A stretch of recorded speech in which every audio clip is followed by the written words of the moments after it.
여러분 안녕하세요. 더운 날씨 가운데 평안하셨는지요?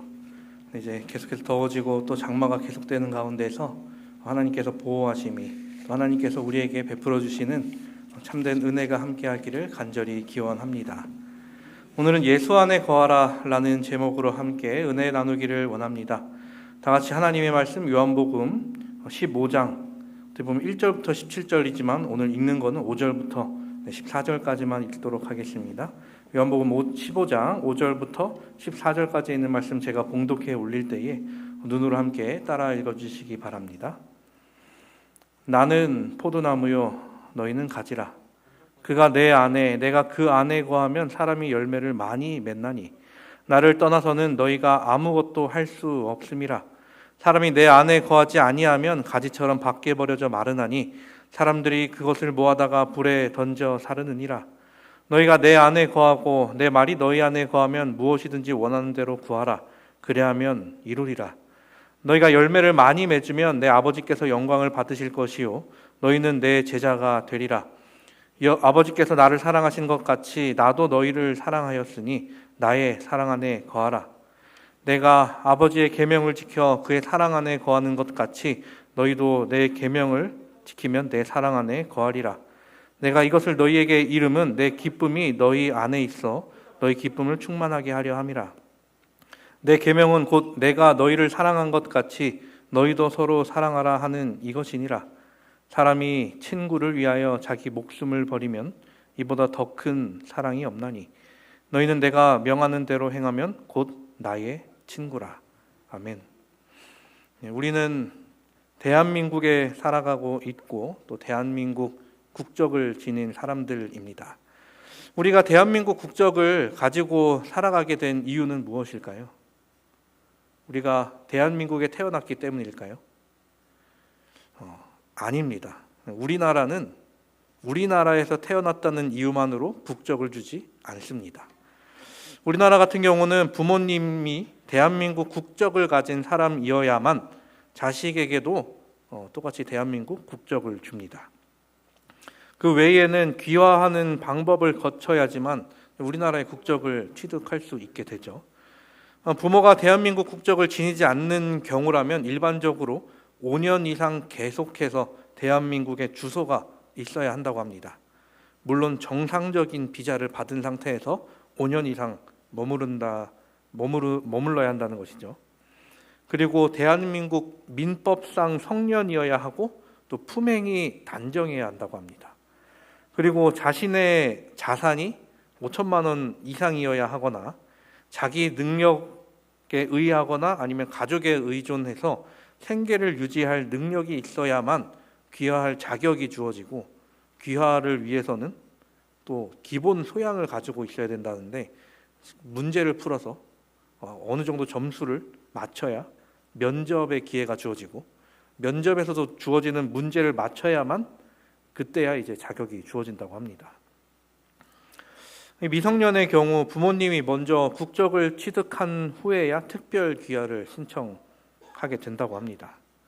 우리나라는 이 국적 취득에 대해서 굉장히 닫혀 있는 편이죠. 우리야 당연히 얻게 되었지만 다른 나라에서는 쉽게 얻지 못하는 것이 대한민국 국적입니다. 그렇다면 다른 나라는 어떨까요? 국적, 시민권 하면 사람들에게 가장 최고로 이야기되는 미국은 어떨까요? 다른 국적을 지녔던 사람일 경우 영주권을 얻는 것이 먼저고 그 후 우리나라랑 비슷하게 5년간 미국에 거주하면서 성실히 세금을 납부하는 등 몇 가지 조건을 갖추게 되면 미국 국적이 주어진다고 합니다. 지금은 쉽지 않지만 어쨌든 이렇게 됐다고 합니다. 그런데 이제 다른 방법이 또 있죠. 미국은 정당한 방법으로 미국에 입국을 해서 출산하게 되면 그 아이에게 미국 국적이 주어지게 됩니다. 그래서 원정 출산에 관한 이야기가 있기도 했었죠. 미국 국적을 얻으면 무엇이 좋기에 사람들이 미국 국적을 얻으려고 했을까요? 남자의 경우에 군대를 안 가도 되는 아주 좋은 게 있지만 대부분은 제일 좋은 것은 이것입니다. 어떤 위험한 일이 생겼을 때 미국으로부터 보호받을 수 있는 권리가 주어집니다. 이제 해외에서 곤란한 일이 생겼을 때 미국 대사관 혹은 미군으로부터 도움받을 권리가 있다는 것이죠. 이것만으로도 엄청나게 큰 혜택으로 알려져 있습니다. 그렇다면 하늘의 시민권은 어떨까요? 우리는 하늘에서 태어나지도 않았습니다. 오히려 하나님의 원수가 돼버린 이 땅에서 살아가고 있는 우리입니다. 죄로 물들어버린 세상에서 어떻게 해야 우리가 하늘 시민권을 얻을 수 있을까요? 우리나라의 시민권은 노력하면, 조건을 맞춘다면 얻을 수 있습니다. 미국 시민권도 어렵지만 불가능한 것은 아니라고 하죠. 그런데 하늘 시민권은 어떻게 해야 얻을 수 있을까요? 인간의 능력으로 하늘 시민권을 얻으려고 했던 많은 사람들이 있었습니다. 그들이 성공했을까요? 역사를 살펴보면 정말로 위대한 인물들이 많았습니다. 저라는 사람과 비교할 수 없을 정도로 굉장히 좋은 사람들이 있었습니다.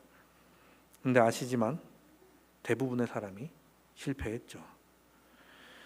지금 하늘에 있는 사람들의 모습을 생각해 봅시다. 처음에 하나님과 동행해서 하늘로 올라간 에녹. 우리는 에녹처럼 살고 있나요? 하나님의 마음을 이해하며 하나님과 동행하며 하나님과 아주 친밀한 삶을 살았던 그 에녹과 같은 삶을 우리는 살고 있는가? 또 다른 한 사람이 있죠. 모세. 모세가 비록 사람을 죽이는 죄도 지었고 하나님께 불순종한 죄도 지었던 사람이었습니다. 하지만 그는 죽은 다음 나중에 하나님께서 그를 불러서 하늘로 올라갑니다. 죄를 지었던 그였지만 우리는 모세보다 더 나은 삶을 살고 있습니까? 또 다른 한 사람이 있죠. 엘리야. 비록 그가 무서워서 두려워서 도망친 적은 있지만 그의 삶 대부분을 하나님의 능력을 나타내는 데 사용했습니다. 이 세 사람 외에는 하늘에 오른 자가 없었습니다. 우리가 이 사람들보다 나 자신이 낫다고 혹은 이 사람들과 거의 같다고 이야기할 수 있는 분이 계십니까? 이것이 가능했다면 혹은 하늘의 시민권을 얻는 것이 불가능했다면 제가 오늘 이 말씀을 여러분과 함께 나눌 이유가 없었을 것입니다. 또한 우리가 얻는 것이 불가능했다면 예수님께서 이 땅에 내려오실 이유 또한 없었을 것입니다. 예수님께서는 우리에게 분명하게 말씀해 주시는 것은 방법이 있다. 너희에게 길이 열려 있다라고 말씀하고 계신 것이죠. 오늘은 그 말씀을 함께 나누어 보려고 합니다. 예수님께서는 먼저 우리에게 이렇게 말씀하십니다. 내 안에 거하라. 나도 너희 안에 거하리라. 가지가 포도나무에 붙어있지 아니하면 스스로 열매를 맺을 수 없음같이 너희도 내 안에 있지 아니하면 그러하리라. 나는 포도나무요 너희는 가지라. 그가 내 안에 내가 그 안에 거하면 사람이 열매를 많이 맺나니 나를 떠나서는 너희가 아무것도 할 수 없음이라. 아멘. 예수님께서는 자신을 스스로를 포도나무라고 하시면서 또 우리에 대해서 너희는 가지라라고 이야기를 하십니다. 이것이 하늘 시민권을 얻는 비밀입니다. 바로 예수 그리스도 안에 거하라라는 것입니다. 인간이 자기 능력으로 구원을 이루려고 했을 때 모든 사람은 실패했습니다. 자신의 본성을 억누르고 그 하늘의 조건을 맞춘다고 하면서 율법을 연구하고 율법대로 살려고 부단히 노력을 했습니다. 그러나 그들이 구원을 얻어냈는가? 실패했습니다.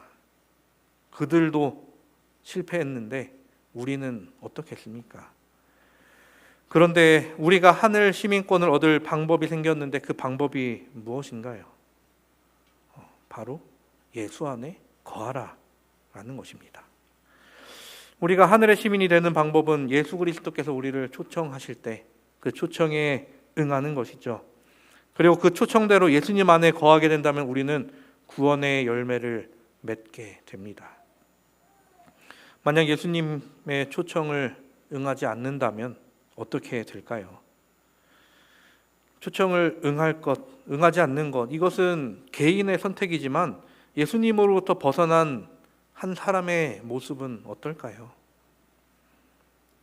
가지는 나무에 붙어 있으면 생명이 흐릅니다. 잎이 나고 꽃이 피고 열매가 맺힙니다. 그런데 우리가 잘 알듯이 가지가 나무에서 떨어져 나간다면 처음에는 맺혀져 있는 잎이 파랗게 보일 수 있습니다. 하지만 그 시간이 지나면 그 잎은 말라버릴 것이고 그 가지 또한 말라버리며 결국에는 불에 던져질 뿐이다 라고 이야기를 하시죠. 예수님의 말씀입니다. 사람이 내 안에 거하지 아니하면 가지처럼 밖에 버려져 마르나니 사람들이 그것을 모아다가 불에 던져 자르느니라. 이 외에도 예수님께서 하셨던 우리 혼인잔치의 비유를 잘 알고 계실 것입니다. 마태복음 22장에선 예수님께서 혼인잔치의 비유를 하시는데 임금이 자기 아들을 위한 혼인잔치를 열었죠. 그리고 종들을 보내서 사람들을 초대합니다. 그런데 그 초대를 받은 사람들이 제가 바빠가지고요, 제가 무슨 일이 있어서요 라고 하면서 어떤 한 사람은 자기 밭으로 가고 한 사람은 자기 사업을 하러 가고 어떤 사람들은 종들을 잡아 모욕하기도 하고 죽이기도 했습니다. 그러자 임금은 어떻게 했습니까? 군대를 보내서 그 살인한 자들을 전부 진멸하고 그 동네를 불사릅니다. 그리고 부른 사람들은 악한 자나 선한 자나 만나는 대로 모두 데려오라 이야기하십니다. 여기서 맨 처음 초청받았던 사람은 우리가 잘 알고 있는 선택받은 민족이라고 불리는 이스라엘 민족이었습니다. 근데 그들은 그 초청을 자기 발로 걷어차게 되죠. 그러자 그들은 이제 임금으로부터 버림을 받게 됩니다. 그리고서 초청된 사람은 누구나가 되어버리고 말았습니다. 악한 사람이나 선한 사람이나 상관없이 임금의 초청에 응한 사람 모두가 그 잔치에 들어간다라는 것입니다. 여기서 우리가 중요하게 생각해야 될 것은 이 초청에 응했느냐 응하지 않았느냐라는 것이죠. 내가 지금껏 선하게 살아왔건 내가 비록 조금 악하게 살아왔던 간에 왕이 초청하는데 내가 나아갔느냐 나아가지 않았느냐가 나의 모든 것을 결정하게 된다는 것입니다. 여러분들은 어떤 분이십니까? 우리는 처음에 초대받았는데 나아가지 않을 수도 있고 나중에 초청을 받은 누군가가 될 수도 있습니다. 그렇지만 우리는 당연히 하나님의 초청을 받은 사람으로서 살아가려고 마음먹은 사람들이죠. 그 마음먹은 대로 또 예수님의 선택에 예수님께서 부르심에 선택한 대로 예수님 안에 가지로서 잘 붙어있는 우리 모두가 되기를 간절히 바랍니다. 그 가지로서 또한 열매를 맺어 주님께서 보시기에 아름다운 존재로서 살아가는 우리 모두가 되기를 간절히 바랍니다. 그렇게 열매 맺는 삶을 통해 무엇이 이루어지는지에 대해서 예수님이 또 우리에게 이렇게 이야기하십니다. 너희가 내 안에 거하고 내 말이 너희 안에 거하면 무엇이든지 원하는 대로 구하라. 그래야 하면 이루리라. 너희가 열매를 많이 맺으면 내 아버지께서 영광을 받으실 것이요 너희는 내 제자가 되리라. 우리가 구할 것은 예수 그리스도 안에 있음으로 이루어지는 구원입니다. 그리하여 우리가 받은 구원을 통해 하나님께서 영광을 받으신다는 것입니다. 우리가 하나님의 뜻에 따라 나아감으로 하나님의 영광이 되는 삶을 살아가게 되기를 또한 간절히 바랍니다. 예수님께서는 우리에게 또 예수 그리스도 안에서 어떻게 살아가는지에 대해서 이야기를 하시는데요. 아버지께서 나를 사랑하신 것 같이 나도 너희를 사랑하였으니 나의 사랑 안에 거하라. 내가 아버지의 계명을 지켜 그의 사랑 안에 거하는 것 같이 너희도 내 계명을 지키면 내 사랑 안에 거하리라. 그리고 12절에 가서도 예수님께서 비슷한 말씀으로 계명에 관한 말씀을 하십니다. 내 계명은 곧 내가 너희를 사랑한 것 같이 너희도 서로 사랑하라 하는 이것이니라. 우리는 아까 말씀드렸다시피 함께 나눈 대로 대한민국 국민으로서 살아갑니다. 그래서 우리는 대한민국의 헌법과 법률 그 외 조례나 규칙들을 지키며 살아갑니다.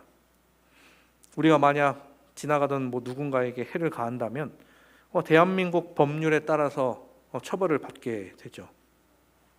근데 우리가 만약 해외를 나간다면 어떻게 될까요? 내가 대한민국 사람이라고, 그 나라 사람이 아니라고 해외에 나가서 어느 나라의 법을 지켜야 할까요? 대한민국의 법을 지켜야 하는지 아니면 그 나라 법을 지켜야 하는지. 당연하게도 가장 우선시돼야 되는 것은 그 나라 법일 것입니다. 로마에 가면 로마의 법을 따라라 라는 말처럼 그곳에 맞는 법을 지켜야 하죠. 우리나라에서는 지금은 안 되지만 몇 해 전까지 버스나 지하철을 탈 때 음료수를 마시면서 탈 수 있었습니다. 지금은 안 되지만 말입니다. 그런데 싱가포르라는 나라는 대중교통에서 음식물을 섭취했을 때에 관한 법이 굉장히 강력하다고 합니다. 그래서 혹시나 적발됐을 시 우리나라 돈으로 한 45만 원, 50만 원에 해당하는 벌금을 내야 한다고 하죠. 음료수 때문에 경찰에 잡혔을 때 우리나라에서는 괜찮은데 여기서는 왜 그러냐 말해봐야 들어주지 않을 것입니다. 그런데 우리가 잘 알듯이 계명은 이러한 법과는 다릅니다. 계명이란 무엇입니까? 하나님께서 하나님의 백성들을 위하여 제정하신 법이죠. 그렇다면 하나님의 백성이라면 당연히 지켜야 하는 법입니다. 그렇다면 하나님의 나라는 어디일까요? 하나님의 나라는 저 하늘뿐일까요? 아닙니다. 모든 만물이 하나님 아래에 있으며 우리가 있는 곳도 하나님의 나라입니다. 그렇게 우리는 하나님의 백성된 자로서 하늘의 법을 당연히 지켜야 하는 것이죠. 혼인잔치의 비유 앞부분을 우리가 함께 이야기를 나눴었는데 뒷부분은 어떻게 되나요? 임금의 초대를 받고 들어온 사람들이 꼭 해야 하는 것이 있었습니다. 그것은 바로 준비된 예복을 입기만 하면 되는 것이었습니다.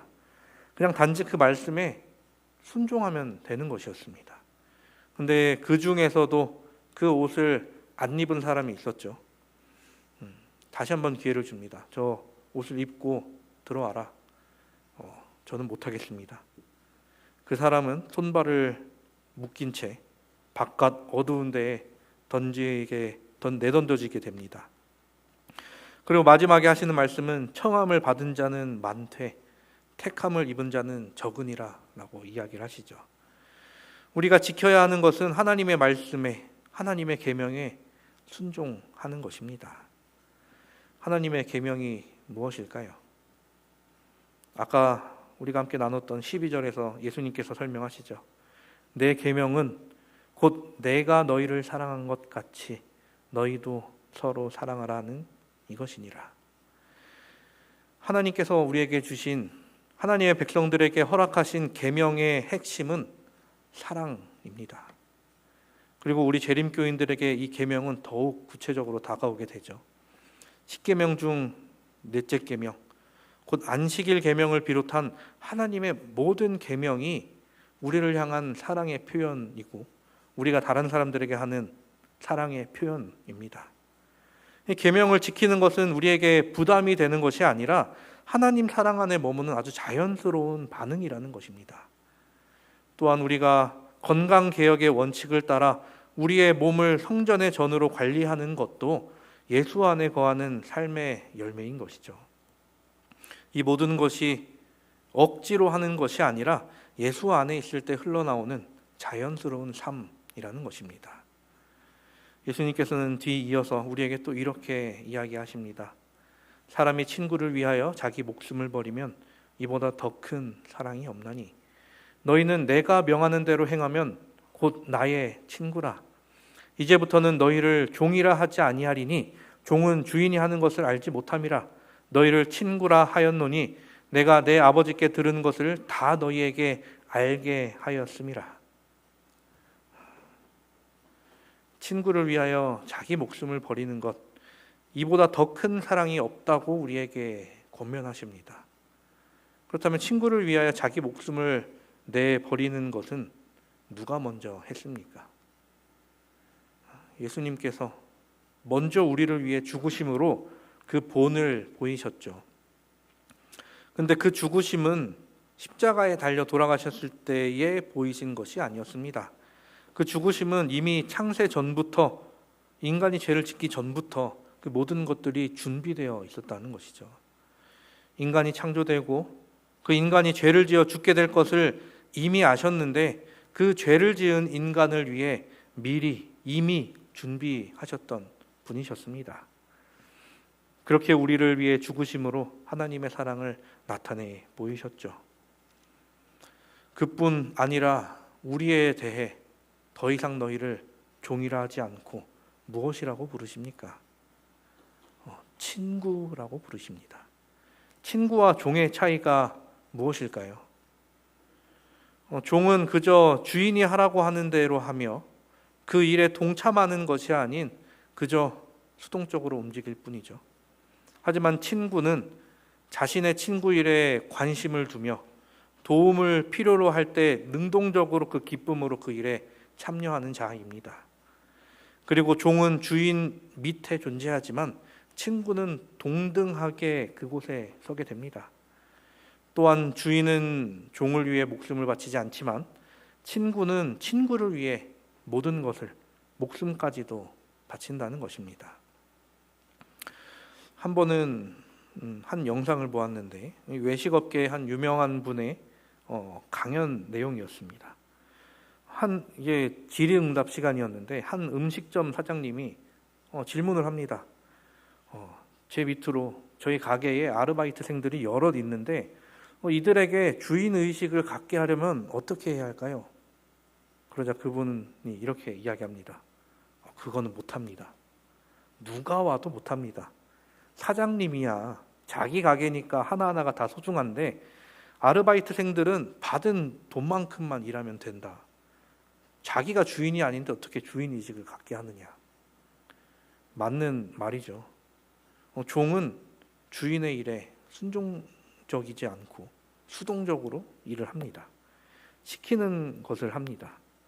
하지만 주인이거나 친구라면 다른 이야기죠. 자기 일처럼 능동적으로 또 기쁨으로 그 모든 일을 참여합니다. 예수님께서 우리를 더 이상 종이라 하지 않으시고 친구라고 부르십니다. 그 차이가 얼마나 큰지 우리는 너무나도 잘 알고 있죠. 주인은 종을 위해 목숨을 바치지 않습니다. 하지만 친구는 친구를 위해 모든 것을, 목숨까지 바칩니다. 그리고 예수님은 그 말씀을 하시기 전에 이미 몸소 보이셨죠. 창세전부터 우리를 위해 죽을 것을 이미 준비하셨고 십자가에서 그 사랑을 완성해내셨습니다. 우리보다 먼저 친구 되어 손 내밀어 주신 예수님이시죠. 그렇다면 우리는 어떻게 해야 할까요? 우리도 예수님의 일을 나 자신의 일처럼 생각해야 합니다. 복음을 전하는 일, 약한 이를 섬기는 일, 공동체 안에서 하나가 되는 일, 이 모든 것이 친구로서 예수님의 일에 동참하는 일입니다. 그래서 예수님은 마지막에 이렇게 말씀하십니다. 너희가 나를 택한 것이 아니요 내가 너희를 택하여 세웠나니 이는 너희로 가서 열매를 맺게 하고 또 너희 열매가 항상 있게 하여 내 이름으로 아버지께 무엇을 구하든지 다 받게 하려 함이라. 아멘. 나무의 가지는 가지가 스스로 원해서 자라나는 것이 아닙니다. 나무가 원하기에 자라나는 것이죠. 열매 또한 가지가 원해서 나타내는 것이 아니라 나무가 원해서 맺어지는 것입니다. 근데 모두가 하나로 이어져 있다면 누가 원하는 것으로 나눠지는 것이 아니라 모두가 원하는 것이 되죠. 나무가 원하는 것과 가지가 원하는 것이 당연하게도 일치해야 하며 그렇게 나아갔을 때 그 가지에서는 당연하게도 열매가 맺힐 것입니다. 우리는 이 땅에 부르심을 받은 거룩한 백성입니다. 그리고 우리는 그 부르심을 받고 앞으로 나아온 백성들입니다. 그런데 우리가 기억해야 할 것은 무엇보다 우리가 나아옴보다 부르심이 먼저 있었다는 것입니다. 아버지의 택하심이 먼저 있었기에 우리가 그 택함을 입고 세워진 존재가 됐다는 것입니다. 그리고 중요한 것은 내가 나 자신이 택함을 받은 사람이듯이 내 옆에 있는 또 다른 성도님, 또 밖에 지나가는 또 다른 영혼들, 그들 또한 택함을 받은 거룩한 하나님의 백성이라는 것입니다. 사랑하는 우리 성도 여러분, 예수님은 우리에게 이렇게 말씀하십니다. 내가 이것을 너희에게 명함은 너희로 서로 사랑하게 하려 함이라. 우리는 예수 그리스도라는 그 포도나무에 있는 가지입니다. 우리 모두가 한 형제이며 한 몸이죠. 그렇게 우리가 계명을 지키는 것은 우리가 서로 사랑하는 일입니다. 예수님의 말씀은 우리를 영생으로 이끄시는데 그 방법이 바로 사랑입니다. 하나님의 본질이 사랑이시며 하나님의 능력이 생명이시니 하나님으로부터 우리가 나타내야 하는 것이 바로 사랑과 생명이라는 것입니다. 화이트 선지자는 시대의 소망을 통해 우리에게 이렇게 권면합니다. 앞부분이 더 있는데요. 그리스도의 말씀은 영이요 생명이다. 말씀을 받아들임으로 그대들은 포도나무의 생명을 받는다. 그대들은 하나님의 입으로 나오는 모든 말씀으로 살 것이다. 그대들 안에 있는 그리스도의 생명은 그분 안에서처럼 동일한 열매를 생산한다. 그리스도 안에 살고 그리스도에게 부착되어 그리스도의 지원을 받으며 그리스도에게서 영양분을 흡수한다면 그대는 그리스도의 모습을 닮은 열매를 맺을 것이다. 아멘. 우리는 예수 그리스도라는 그 큰 포도나무에 붙은 아름다운 가지들입니다. 그렇게 우리가 해야 할 일은 단 하나, 그 가지에 꼭 붙어 있는 것입니다. 예수 안에 거하시기 바랍니다. 계명을 사랑으로 지키시기를 바랍니다. 서로를 택함 받은 형제로 여기며 항상 사랑하며 살아가게 되기를 간절히 바랍니다. 그때 우리는 자연스럽게 열매를 맺게 됩니다. 그리고 그 열매로 하나님께서는 영광을 받으신다 우리에게 말씀하십니다. 나무로부터 흘러나오는 생명의 영양분으로 아름다운 열매를 항상 맺으며 살아가는 우리 모두가 되기를 간절히 바라며 말씀을 드리도록 하겠습니다. 기도하시겠습니다.